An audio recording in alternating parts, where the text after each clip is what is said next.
My name is Ethan, and I'm a 30-year-old from Brooklyn. I've always believed that honesty is the most important part of a relationship. I'm going to tell you a story about how my belief was put to the test.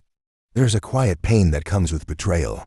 Not the loud kind with yelling, but a silent, heavy feeling deep inside you.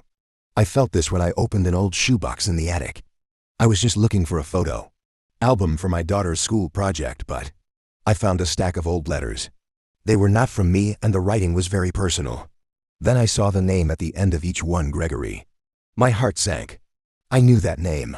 He was my wife's ex-boyfriend from college, and she had told me they hadn't talked in years. Reading the letters felt like my whole life was falling apart slowly.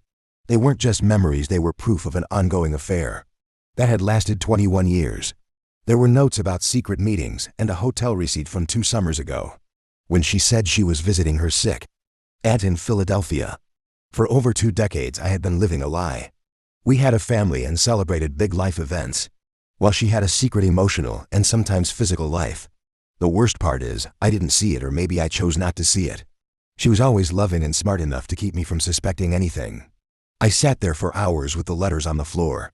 Memories of birthdays, anniversaries, and even our vow renewal 11 years ago now felt fake. The affair wasn't the only thing that hurt. It was the fact that she chose to lie to me. Every time she came home, kissed me, and acted like nothing was wrong. I didn't know what I would say, but I knew it wouldn't be with anger. It would be with 7 words that she would never see coming. I didn't talk to her right away.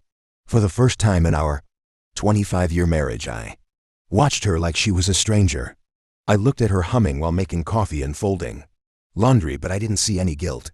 She was calm and normal, which hurt even more because it meant this was a regular thing for her.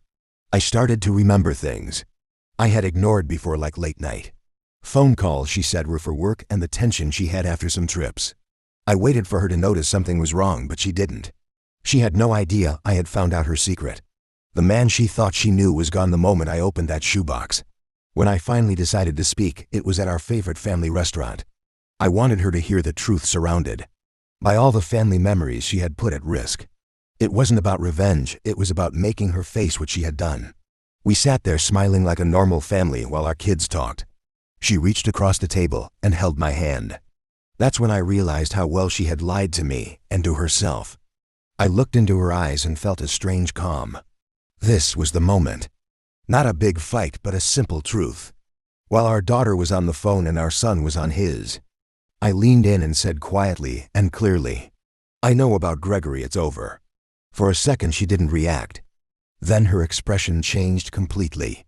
Her smile disappeared and her hand dropped. She looked like she had been caught doing something terrible. She tried to speak, but no sound came out. My son looked up confused and asked if we were okay. I just nodded and said we would talk later. I meant I would talk to the kids, not to her. The mask was off and the woman I married was gone. She followed me to the car crying and begging me to explain. But there was nothing to explain. 20 years of bad choices don't go away in 20 seconds of panic. I looked at her and realized I didn't hate her. I felt sorry for her because she chose a secret love instead of the real life we had. "You had 2 decades to be honest," I said in a low, steady voice. "Every time you came home, smiled at me and let me love you without the truth. That was a choice." She started to cry harder, but it didn't affect me. I was just tired of carrying her problems. She begged me to come back inside to talk, but I drove away. That night I booked a hotel room, then I called a lawyer and a therapist. I was done with the silent pain. The divorce was not messy.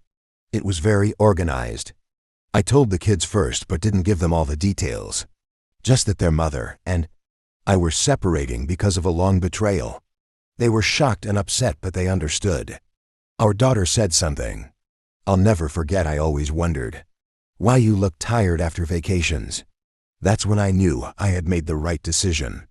I had spent too many years living with doubt, trying to love someone who had a divided heart.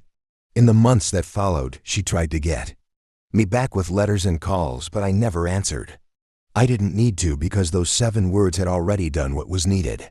They ended the lies and the pretending. They ended the part of me that was waiting for her to be the person she no longer was. Sometimes a final goodbye doesn't come with yelling. It comes with a quiet sentence that sets you free.